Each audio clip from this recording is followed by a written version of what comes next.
First Minute Capital is a $100 million seed stage fund, sector agnostic, and proudly backed by a number of top technology founders, including 30 unicorn founders. The My First Minute series is about learning from prior generations of successful entrepreneurs and sharing their insights and lessons with the next generation of tech founders.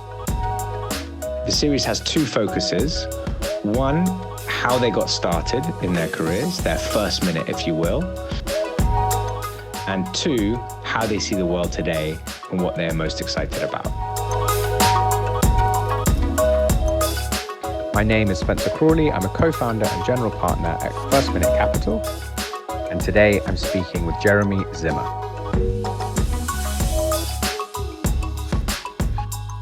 We are thrilled to have Jeremy here with us. Jeremy, thank you so much for joining.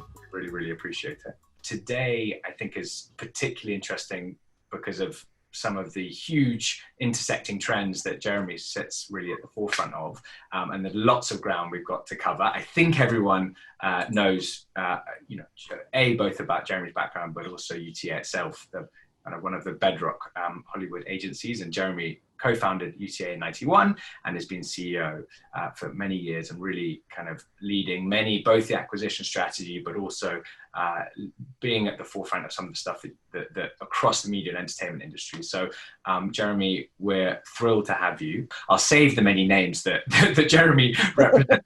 Jeremy represents personally, but I think that's something in of itself that's super interesting of how involved he is with the artist. But I guess maybe just kick off, Jeremy. How has Hollywood been since March? What's it felt like the last couple of months? Well, I think Hollywood has been particularly impacted. I mean, everybody has been particularly impacted by sort of an unparalleled series of, century-altering events between COVID and we'll call it the Black Lives Matter initiatives or awakening, and just the sort of financial upheaval that has come as a result of it. It's been a particularly wild time for us, and that's all set against a backdrop of incredible political instability and anxiety. So Hollywood has been challenged because we've shut down for the most part. Pretty much every element of Hollywood, which I'll include music in, has been grounded. So there's very little production, almost no production. There's no live performance, and we're all waiting for the opportunity for people to get back out there and make things, and take advantage of, like, you have this double experience. You have no one making anything and incredible thirst for media. People have never consumed as much television as they are now, and music is exploding in terms of streaming, and there's such an incredible appetite for media, yet there's very little ability to make a lot of stuff right now. So it's an interesting time. Of course. Well, I'd love to come on to some of the consolidation of that streaming world, and we'll obviously come back to BLM, and you made an important announcement last week with the UTA Foundation. But just with the talent that you work with, what happens to very creative people when they are forced to stay in the same place for a long period of time and not do their have that outlet for their day-to-day job? Have there been interesting soul searching or discussions, or kind of how does creative talent react to being sort of hemmed in for this unprecedented period?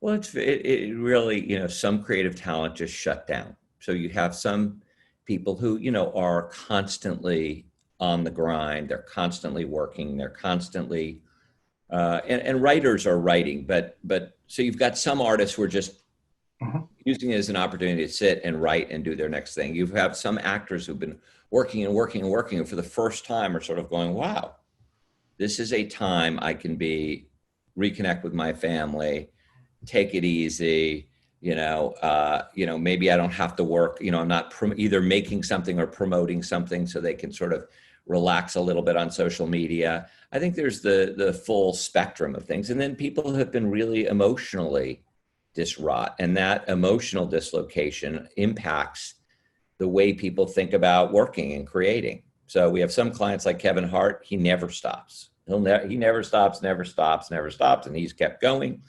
And then you have other clients who really go into a much more deeply sort of, meditative, contemplative time where they want to enjoy the peace and the quiet a little bit.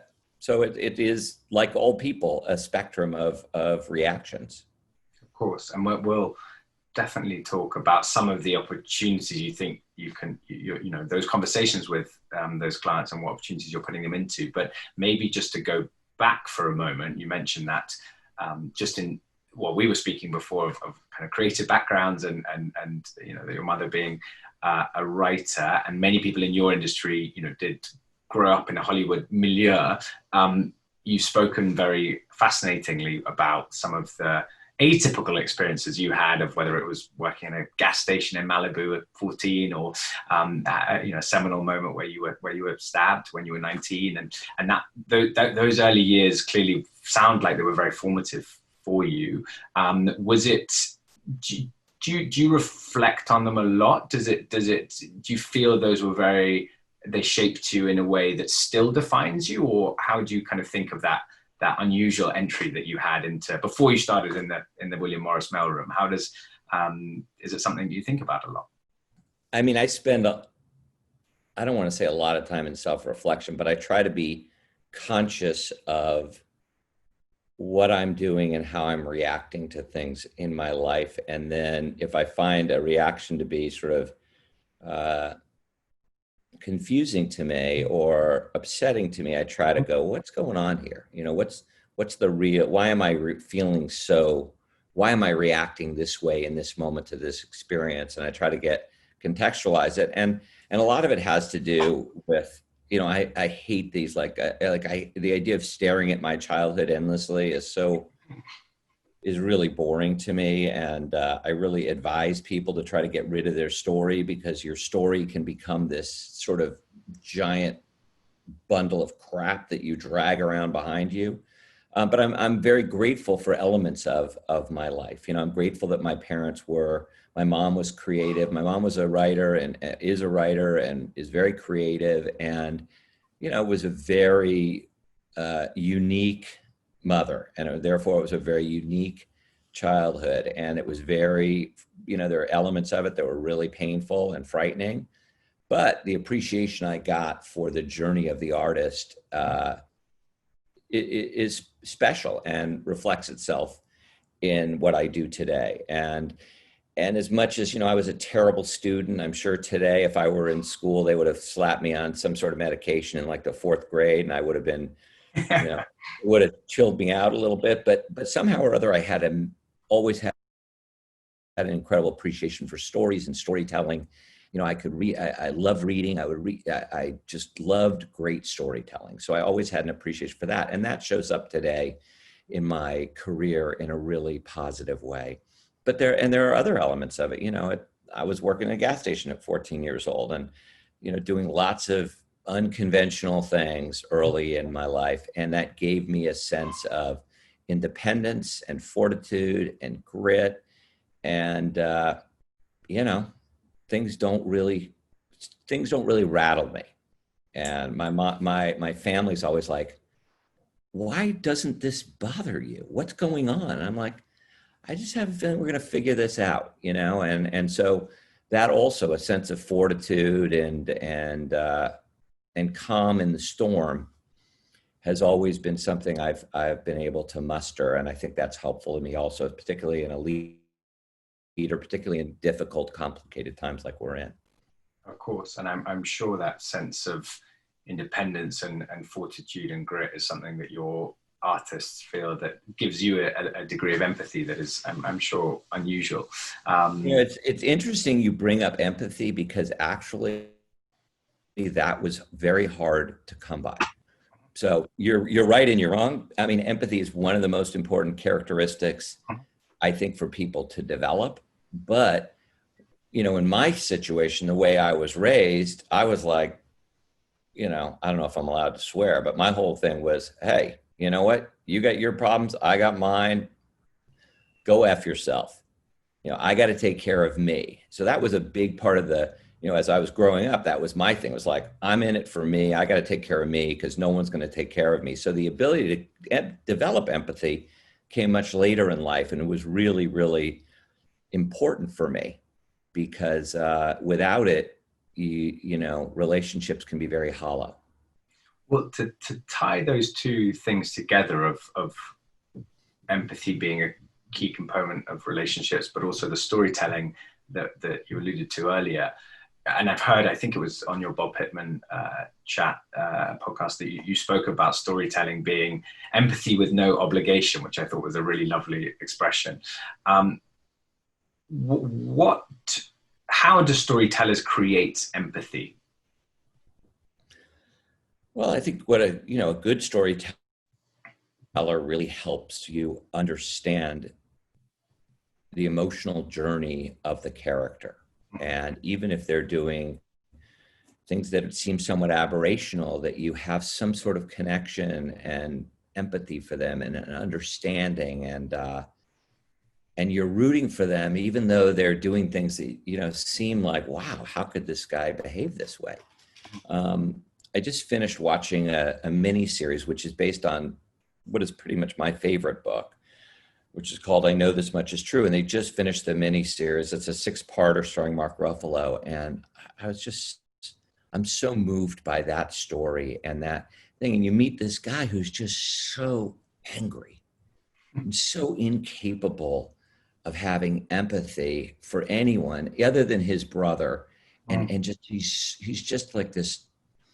He's just so furious. And ultimately what this story is about for me and why I love it so much is how he develops empathy and how he's able to ultimately find peace through empathy and through forgiveness, and the relationship between empathy and forgiveness is so important and so well demonstrated in that book. And such an important part of, my own journey, because I can create a pretty good reason to be pissed off at pretty much everyone. And I can hold on to that story for as long as I want to and allow it to make me as uncomfortable as I want it to. And until I'm ready to develop some empathy and develop some forgiveness, I'm just not going to feel very good. So I think that's an important part of my journey as a leader is the ability to stop needing to be right. Yeah. It's like seek to understand rather than to be understood. And when I'm doing that, I'm in my best place. Yes. And when I just want to make sure everybody understands exactly what I'm saying, it's usually not as good an outcome. No, and it feels also like the capacity as a leader to empathize has never been more important than the last 3 or 4 months. And whether it brings to mind, Jeff Immelt was saying a few weeks ago that this is the period of time where understanding the situation of those that you that you work with and those around you is just ever more important. But it does, I mean, the kind of playbook for leadership at the moment, you're CEO of one of the most interesting companies in the world, that the playbook for leadership with all of these strands, societal strands that are coming together. I mean, are there other CEOs that you look to for kind of co-advice, or what's it been like kind of weathering these storms from the position of a CEO in a mad world? Yeah, it's funny. We don't,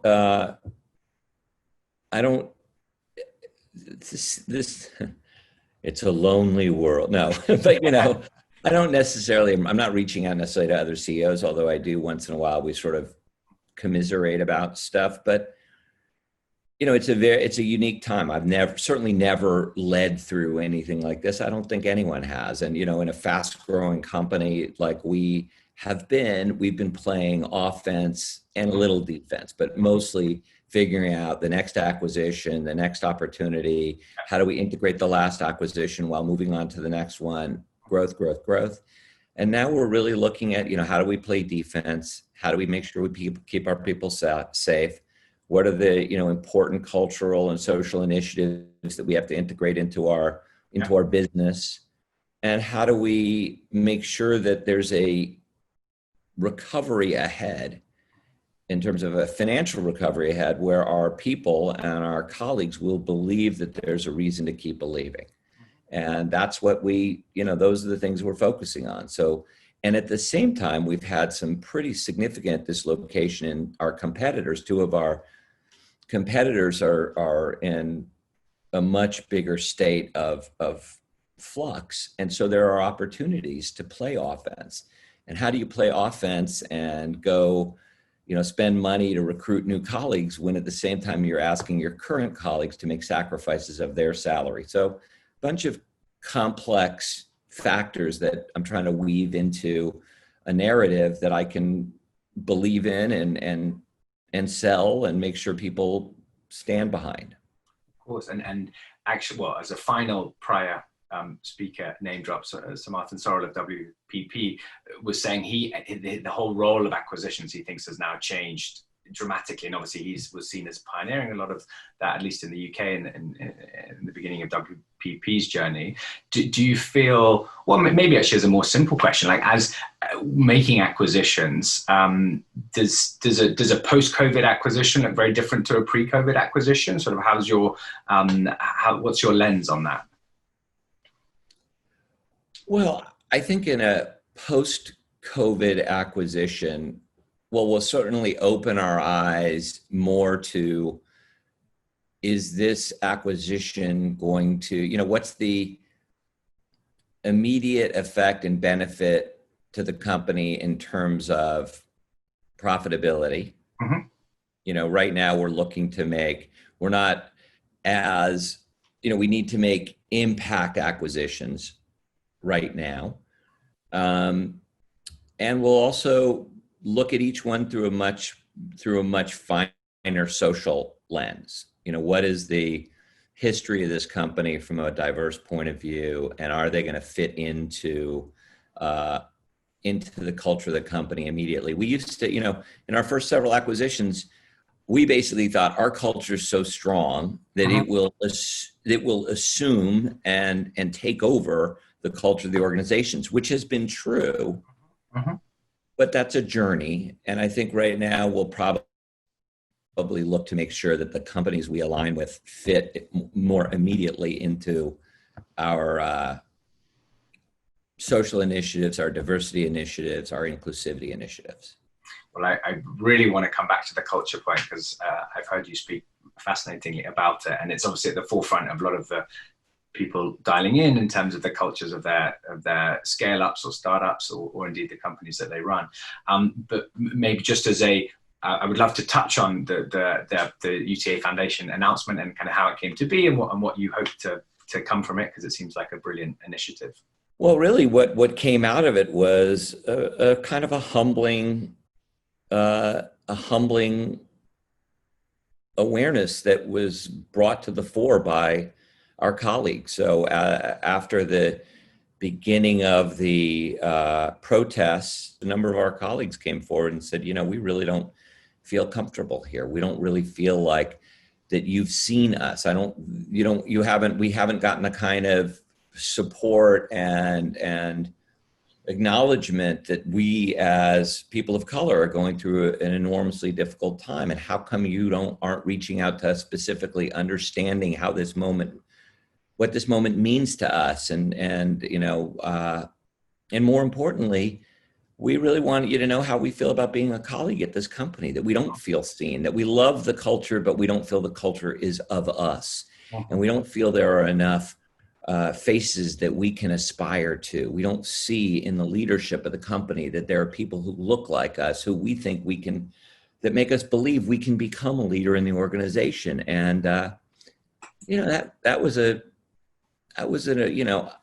because I always feel like, oh, are you kidding? I'm the greatest guy. I'm a liberal guy. I've, hired a number of, division heads who are African-American division heads. And I think I'm doing everything right. I, give to the right causes, and I must be a good guy. And it really hurt.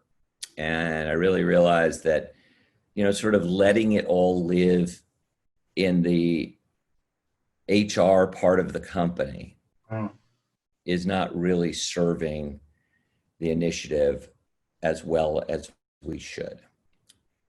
So, we sat and listened and talked, and people were very vocal and very angry about some of the cues we'd missed and some of the opportunities we hadn't provided. And we made a commitment to change and to offer a much more bold and inclusive program in order to change the culture of the company and make it more inclusive and diverse. Kind of how it was. And it's hard. And it's hard. And I am on, I'm on phone calls where I'm listening to requests, strong urgings, and some of it feels, are you kidding? Really? No one ever did that for me. But you know what? I was born a white man in the United States of America, and that gave me a significant head start. So we have to do things differently. Well, I commend the initiative enormously, and for what it's worth, I remember when your 2017 internal memo all around inclusiveness went pretty viral globally, and so I think you're certainly seen in the strata of the much more aware and conscious CEOs of those out there. But maybe to change tack a little bit, Jeremy, I would love to kind of explore the world of the intersection of talent and celebrity, and kind of whether it's tech or ventures. And it seems fraught with challenges, but it seems very exciting and shiny as well. I don't have many celebrity friends. I'm hoping this exchange will change that slowly over the coming years. But what do you think? There are lots of founders on the line who either are exploring opportunities of working with names across their various verticals. It seems on the surface an amazing thing that gives you distribution, it gives you name recognition, it kind of can be free marketing, et cetera, et cetera. What would your advice be to founders of two things, how to identify the right talent for their business, whatever the scale of that business, whether it's a 10-person seed stage company or a giant scale up, and obviously you've got UTA Ventures, which we can come back to later. And then the second part is, if they think they've identified the right person, sort of how to gauge how to assess the value, like what's quantifiable, how do you know how to kind of put a figure on it, like what heuristics do you use if you're an entrepreneur? What was that word? Heuristics. I'm probably saying a word. Well, it might be British pronunciation that's ruining it. I think that the relationship between celebrities and startups is still in the early innings to really be able to tell. And there's a few examples that people point to and go, wow, look, that's going to always work. Just give me a Kardashian and a good idea, and I'm heading to the exit. And it's clearly and obviously not that simple. And there are a lot of the gatekeepers in between are looking to just appease the need of the client in the moment, and aren't really assessing what is the true value proposition that can be created if everybody digs in and spends the time. And then, are these artists really ready, willing, and able to spend the time? Yeah. And I think those things all have to be assessed. And if if you can't get the guy on the phone to talk about the company and to talk about that's a pretty good sign. Try not to ignore the easily seen warning signs of somebody who's just looking for a check. And if they are just looking for a check, which is fine, then you at least understand that this person's looking for a check. This is the amount of the check that's going to be required. Here are the specific gets that I'll receive as a result of it. These amount of postings, these amount of appearances, these amount of stuff. But if somebody really is going to be a partner and they're really going to be involved, then there has to be a real understanding of that. And how easy are they to get on the phone? What's the nature of the conversation? Are they really engaged in what it means to build a company? Now, they're never going to be as engaged as a CEO or full-time employee, and you can't expect that, but you can expect that when they're there, they're there. When they're listening, when they're, when we're talking about product, they really understand what the product is, and they have some input as to how and why their brand connects to this product. And I think you just have to have your eyes open. And the truth of celebrity is it's incredibly intoxicating. The truth of celebrity is, you come to LA to meet with someone about them becoming a part of your company, or a spokesman for your product, or a partner in the venture, whatever it is. And they're funny and engaging, and there they are. And, I know this is going to sound so like dumb, but, and then you're out to dinner and everybody knows them, and the flash of the pop, it is, it's very exciting and intoxicating. And people for, I won't say centuries, decades, have made very, very bad decisions around the intoxication of celebrity. No, because that's the way it is. It's fascinating. And I think often of the dynamic between, one of the most interesting things I think between the dynamic of technology founders and celebrity, which is, as I sit here in my mum's flat in London, relatively far away from my world, but is actually you're asking someone of fame to show a degree of vulnerability as well, because in order for them to be the right partner and get them on the phone in the way that you've just articulated, they need to understand what the business is. How can they be most maximized? What they need to ask questions and understand. And if I imagine growing up in a world of, or not growing up, becoming famous, you inoculate yourself against the real world and surround yourself by people that probably don't challenge you as frequently as at least at the earlier stages in your career. So being confronted or approached by a young entrepreneur or an entrepreneur of any age saying, look, hey, let's work together. The trust element also seems to be really interesting, that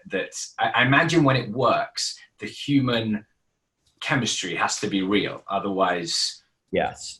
Otherwise, and you have to set, what are your real expectations? If your real expectations are to have a dynamic partnership with someone who's really involved and engaged, then you have to have that experience before it starts. That has to be part of the experience of getting to know each other.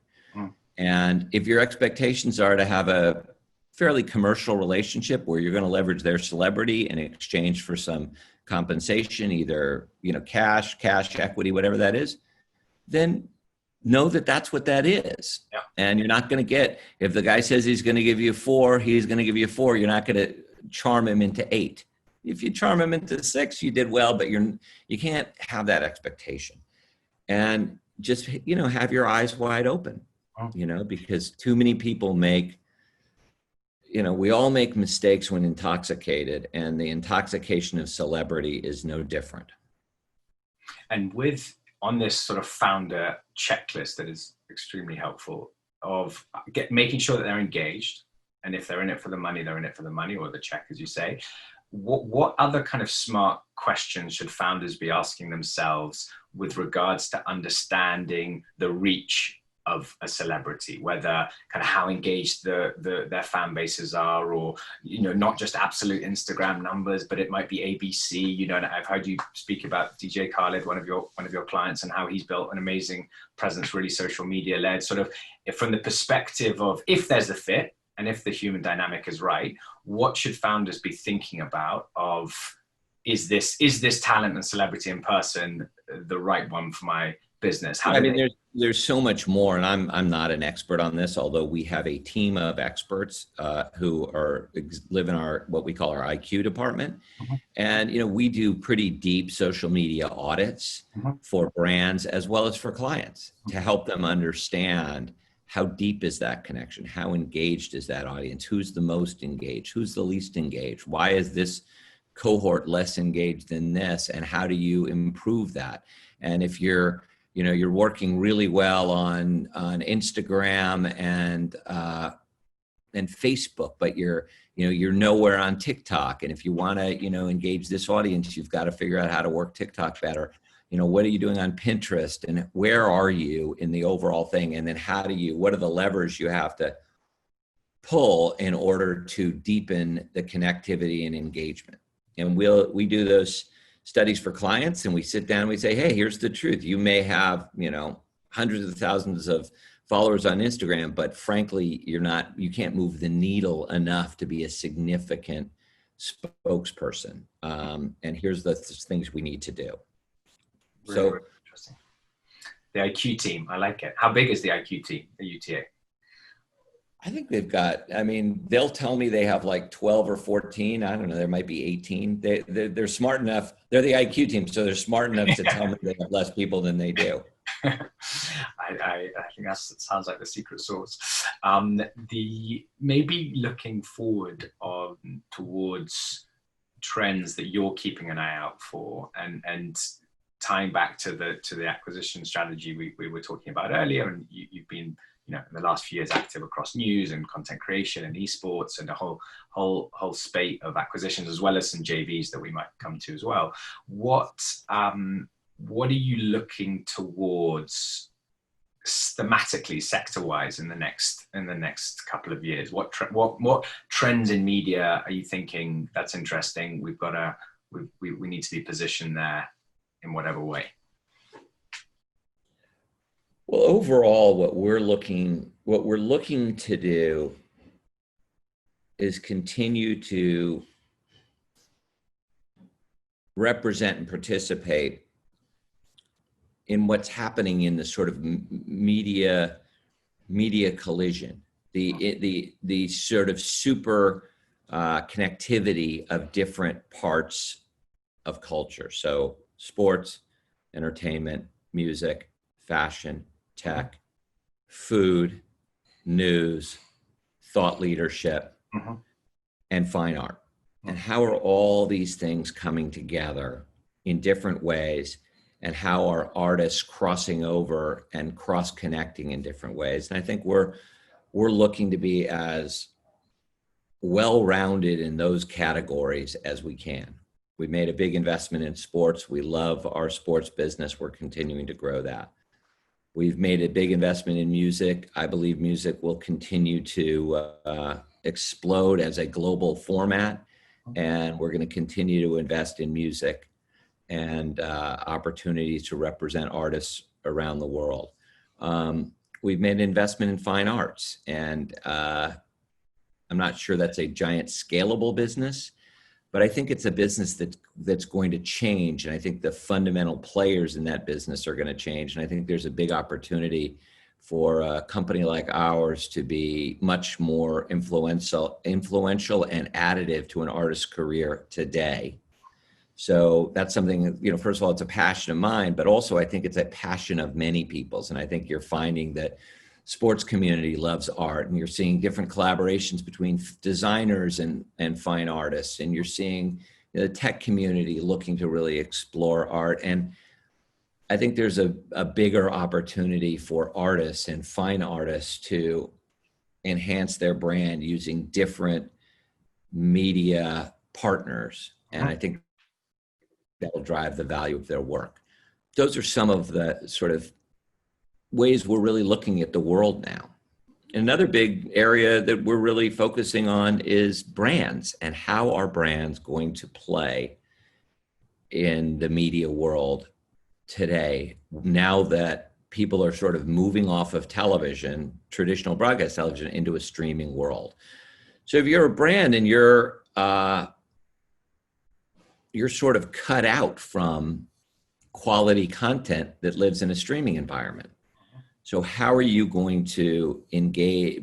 How are you going to get next to that quality content? If you're a brand and you could advertise around Succession, if you were Mercedes-Benz and you wanted to advertise, you'd like to advertise around Succession, but you can't.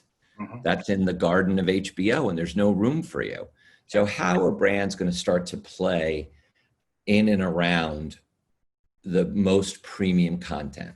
And I think if we can figure that out, I'm not telling you I have an answer, but if we can figure that out, I think there's a big, big opportunity for the brands as well as for the clients who want to create content and want that content to be financed or subsidized by advertisers.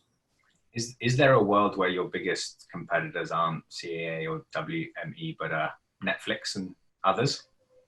Well, I've said that to my competitors and my colleagues for several years, that our biggest competitors are going to be Netflix and Amazon, because they're going to use their global power to try to suppress pricing for our clients. And that rather than, fighting with William Morris over clients, we should be fighting with Amazon and Netflix over transparency of data and pricing. Mm-hmm. See, if you don't know how many people are watching, you don't know how to value the work. And over time, that lack of transparency is going to create a real barrier to appropriate and fair valuation for our clients. Interesting. And I'm thinking a little bit of the parallels here of the Amazons and the kind of retail world. And the minute the Whole Foods acquisition came, suddenly all sorts of, the cat was amongst the pigeons, and all sorts of other entities who previously wouldn't have collaborated did, because they felt there was a greater external kind of existential threat to their world. Are there types of businesses that you could see UTA teaming up with?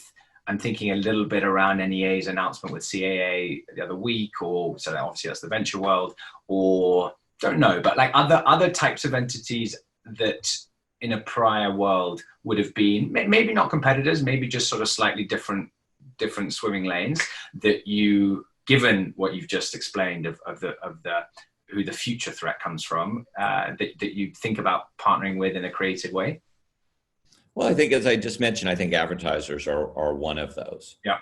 I think advertisers are an important potential partner if they could understand how, if instead of a 12-minute ad load on an hour show, you could have a 3-minute ad load or a 4-minute ad load, but it would really be dynamic and consistent with the product. Could great product exist with a 4-minute ad load that was really targeted? I think it could. So you start to look at those kind of moves, because what we need is we need honest options to the big streamers. Yes. I think the other people we can be partnering with are the smartest data providers, so that we can get as close as we can to real data about what's working on the streamers, so that we can understand the value of what our clients are creating. And weirdly, I think there's opportunities with some of the existing production studios who are, rather than, Warner's has their streaming platform and Disney has theirs. Comcast is working on theirs. But other than that, if you're looking at Paramount and Sony, Lionsgate, MGM, some of these guys, they have a tough road to hoe, and there might be partnerships there which would allow us to really help drive great content and not be subject to whatever deal the streamer decides they want to put in front of us. Fascinating. I want to turn to questions really shortly, because we've got a few already coming through from Zohab, who runs a synthetic media company, to Sophie, to Darcy, to Dev. There are quite a few coming through, but just maybe two more from my side. LA, we touched on it really briefly in the chat before, but do you think LA is having its moment? It does seem to be at a pretty interesting kind of convening power of a lot of different trends. Are you excited about LA? Yes. First of all, I love being here. It's a really nice place to be. And yeah, we're at this, the music business has really come here, and entertainment is here, and streaming giants are here, and so much of the talent is here. Mm-hmm. The art culture is thriving. The food culture is thriving. There's a lot going on in LA. But it's going to be interesting to see what happens. How does this pandemic change our sort of geographical requirement? Mm-hmm. Do we need to be somewhere where things are, or can we be everywhere where things are? I don't really know.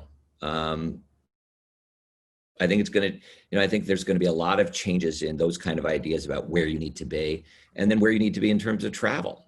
The idea that you have to go to New York, 4, 6, 8 times a year if you live in LA just to be part of it. I don't know what's going to happen with that. So I think there's a lot of ideas up for grabs, like the place to be. It turns out the place to be can kind of be wherever your laptop is and your family is. So we'll see. No, I agree. We're certainly at first minute, and they're going to be much less rooted to an office than we were, for sure. Maybe, and I can see actually Karen and Edgar, so I'm going to turn over to questions. But my last one, just this conversation happened thanks to my brilliant colleague Clara and Sam Wick, who runs UTA Ventures. Just what was the story of how UTA Ventures started? You guys have invested in some pretty cool companies, from Lyft to Masterclass to I think you're in House Party as well. Actually, like when did it start, and why did you create UTA Ventures? It really started with, we were representing this kid who was a big YouTube star, and his name was Fred. And he did these videos about this crazy kid named Fred. Very effective videos. Yeah. And they were very effective for a certain age group, and kids were consuming them like crazy on YouTube. And I watched, I said, wow, we should figure out a way to make a movie with this guy. So I called my client at the time, Brian Robbins, who was just a brilliant guy who spent a lot of his career in kids entertainment. And I said, hey, Brian, we represent this kid, Fred, who's on YouTube. I think we should try to figure out how to make a movie with him. And he said, really? I said, yeah. He said, let me ask my kids. And so a bunch of his kids or his friends, his kids and their friends were over there, and he walks over, he goes, hey, you guys want to see a Fred movie? Would you guys want to see a Fred movie? And they all went, tonight? And so he came back and said, yeah, we should definitely do something. He goes, how are we going to raise the money? I said, well, why don't we just put up the money ourselves? And he goes, that sounds crazy. I said, I know, but I think it's the right idea. So he put up a lot of the money. We put up some of the money. And we created this Fred movie, which we then sold to Nickelodeon for a lot more money. And then we started making Fred movies. And that led to him wanting to create this platform called Awesomeness, which became this, online, sort of Nickelodeon online, where we used YouTube as the starting platform and built this whole brand called Awesomeness, which was all about kids content. And we sold that. And that became the first sort of UTA venture. And what we realized is that we live in a very unique universe where we can sort of marry founders and ideas to insights that we have, to some clients that we have, and we can really provide some value and guidance along the way. And slowly but surely, it started with us making very passive investments in early stage companies, which we've done, and that's been great. And it's really evolved now into an environment where we see sort of the overall retail environment changing so radically.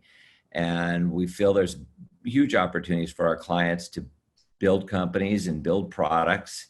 And our clients have a real hunger for it. So we've spent a lot of our time focusing on how do we work with clients to build product for their audience.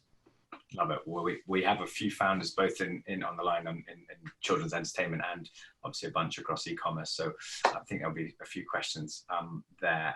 And your identifying of that young talent feels like it's harking back to the beginning of the UTA days of '91. Of I think it was Coen brothers, Wes Anderson. Noam you had as well, like they were all there. Like the ethos of UTA when you started it was to back young. I think it's the first time anyone's ever put the Coen brothers, Wes Anderson, and Fred in the same set. So, well done. UTA is building the next generation. And now turning over to Q&A.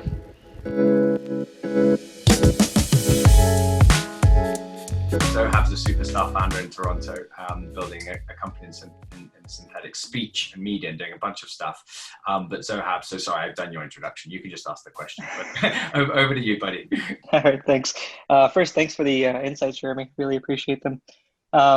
Like Spencer mentioned, we're in the synthetic speech and media space, so AI and where creativity meets. And naturally, one of our audiences is entertainment.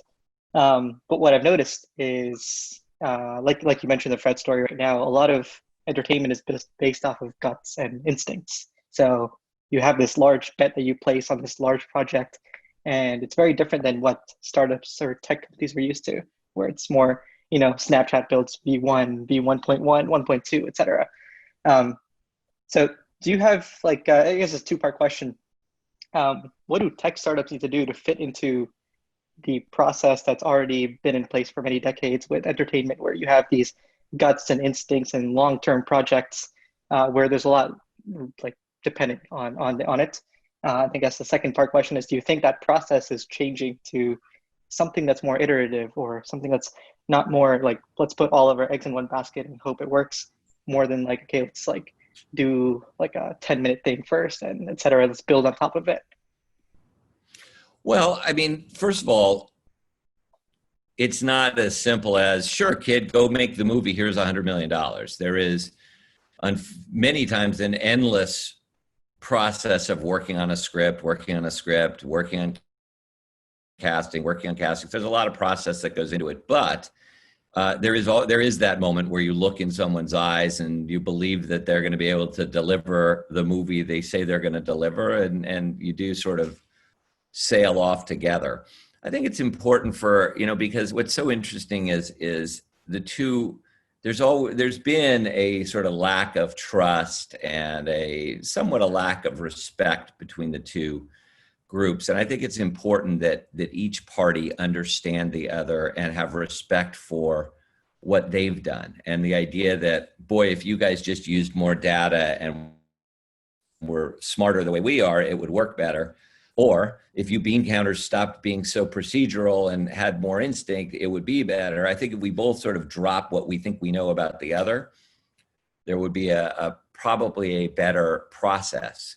Having said that, studios and content companies and creators do rely now more on data and understanding the audience than they ever have before. Whether or not that's resulting in great product, I can't really tell you. The only thing, what Netflix shows me as I look at the ocean of content that they provide, is that it's really, really hard to make good stuff consistently. And the more you spend time flipping around on Netflix, the more you appreciate how great stuff is. So somewhere in that sort of math and magic is a journey where we can actually find and do great things. Love that. Thank you, Zohab, for that. Lulu's the founder of a business called Coca Cola, which is based in between London and Nairobi, which is a edutainment business. So creating a character called Super Sema, which is kind of STEM empowered female hero who is, they're actually releasing some stuff later this year. So amazing. Yeah, at the intersection of content and entertainment and education. But Lulu, over to you. Thank you, Spencer. Jeremy, really enjoyed listening to the conversation. As Spencer mentioned, we're just about to launch an African animated series for kids, which is kind of the first of its kind and couldn't happen at a better moment. We've been seeing loads of momentum with the big US broadcasters.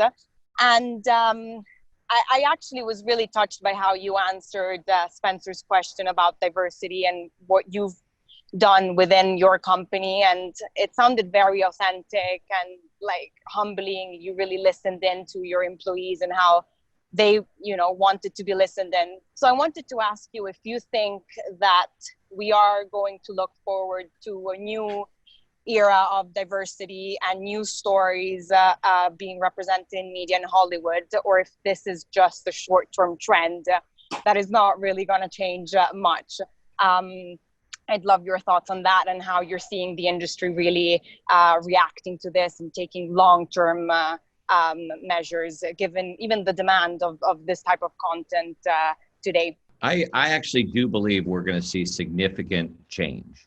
I believe that the Me Too movement of, 3 years ago, really created significant change. I think the way we think about our interactions with our female colleagues is very different. I think the way we think about opportunities, the way we think about content has changed significantly as a result of the Me Too movement. And I think this BLM movement or time is going to significantly and permanently alter the landscape of the entertainment business. Do I think it'll be as urgent and as dynamic as it has been? Perhaps not as urgent, but I think it's going to be a consistent and powerful change that people are excited about. I'm excited about it. I really am. I mean, I hear about your project, and I'm more excited to see that than I am something I've seen over and over and over again. And I think we're excited about the world, and we're excited about world voices. And we represent Burna Boy, who just won Best New International Artist 2 nights ago at the BET. So I'm excited about that. And we just want better stuff, and better stuff comes from all over the world and all kinds of different voices, and that's what I'm excited about. And I think the entertainment industry recognizes that, and we're ready for positive change. Brilliant. Thank you, Jeremy. We'll go to Edgar next. Edgar, I wouldn't be surprised if you and he have met, but Edgar was chairman and CEO of Sony Music Entertainment, and he's now CEO of Autoscout 24, which is a multi-billion dollar marketplace for new and used cars. Thanks, Spencer. Jeremy, super interesting to listen to your story, and I'm trying to understand what tech does to your business. Obviously, and you mentioned that yourself some 30 years ago. I mean, the way media, music was consumed is totally different. It has changed beyond imagination, actually, and I think it has a long way to go. So the way music is consumed, media is enjoyed, monetized, distributed, shared is completely different to 30 years ago. But to the core of what an agent does, which is representing talent, creative talent, amplifying artistry, matchmaking, bringing creativity to life, is that ever going to be challenged by technology? I really, I hope not. Sometimes someone will say, oh, you guys are all going to be automated, the agents are going to be automated out of the business. There's going to be direct connectivity between artists and producers, and they want to, they're going to want to connect directly, and you're going to be cut out of it. And people just send offers, via Venmo. And I just don't, I don't believe that. I believe, having grown up with an artist and grown up with artists my whole life, I think representing an artist and helping them navigate through the journey to make and get distributed the work they want to make is a very powerful resource for artists, and honestly a noble occupation. That's what always bugs me about, when people say, oh, what are you, an agent like Ari Gold in that show Entourage? And to me, it strips all the nobility out of what I think we do. And I know to talk about agents and nobility in the same word, people are like, are you kidding me? But look, I really think there's an incredible nobility to being an artist. I mean, if you wake up today and say, I've decided I really want to be a director, or I really want to be a painter, or I really want to be a singer, or I really want to be a poet. I mean, people, that's like, you have a better odds of being an astronaut. Yet people do it every single day all over the world. And that's a noble ambition. So the people who wake up every day and say, I'm going to be a part of those lives, and I'm going to aid in that journey, I think there's a nobility in that as well. And I wake up every day, I have hundreds of colleagues who are so, just yesterday I was on the phone with one of my colleagues, and she was telling me about this incredible young artist that she read this script and she's so excited about it, and the story, and this is an artist who's not made us 5 cents. But the passion she has for the journey that she's on with this artist is very real. And I don't think that can be automated out of the system. And I think if it does, everybody will lose. I think that would be a crying shame. Darcy's a general partner at Andreessen, and he focuses on, well, consumer tech amongst other things, but marketplaces as well. Hey there. Hey, Jeremy. Really nice to meet you. So the question I actually wanted to ask you is, we talk a lot about like tech talent and like the war for talent in Silicon Valley. And the thing I'd love your perspective on is like what LA or the entertainment world, or I guess maybe even you specifically understand about talent, and not just like creative talent or celebrities, but just working with and finding like supremely talented people in general that Silicon Valley or the tech world or the business world in general maybe doesn't get. And also conversely, if there's anything that you think that the tech and business world get that the entertainment world doesn't get about talent. I think that talent in Silicon Valley is both wildly appreciated and wildly sort of weirdly underrepresented. I always thought there would be an amazing opportunity to start an agency representing the most talented engineers and creators and working with them out of college, so that rather than the buyers doing the hunting as recruiters, that we would be the agents helping people discern and decide on the best opportunities. I think that money still has a tremendous amount of power up there and power to decide what are the best ideas. And I think sometimes what agents can help do is bring great ideas to the fore and help develop a marketplace for things that might not be recognized as readily. And I think that's what part of what we do is we spot talent and help develop talent and help create the marketplace where the market might not exist. And the second question is, what does tech do? Well, I think tech has incredible discipline and understanding around the value of equity, which our clients have still, which our ecosystem still doesn't thoroughly embrace as they should. And a lot of that has to do with because the accounting from our partner, our financiers and studios has always been so crooked that equity has always felt more like a pipe dream and less like a reality. So you guys have built an equity-based culture, which I think is very powerful. And it's been more challenging for us to create that kind of culture down here. Sophie, I think you should be unmuted, but is the co-founder and CEO of Lisa, which is at the streaming shopping plugin for e-commerce, I believe. So if we haven't met, but nice to meet you. Over to you. Hi, yeah, thanks, exactly. So my name's Sophie, founder of Lisa. We make software which works or sits right at the intersection of entertainment. We call it live stream shopping or live video commerce. And Jeremy, I actually have two questions, mindful of your time. I'll try to keep it really short. The first one, you kind of touched on it earlier. Do you see these kind of blended experiences like live stream shopping or social commerce on the rise in the US? Do you think they have potential there to be successful? And the second part of the question, given the current cultural discussions that we're having, what is your personal observation on especially brands, how willing, let's say, they are to get out in front of live audiences, for example, in live streams, and show themselves almost naked, basically, because of the types of questions they might be getting, the types of challenges they might be getting by the audience?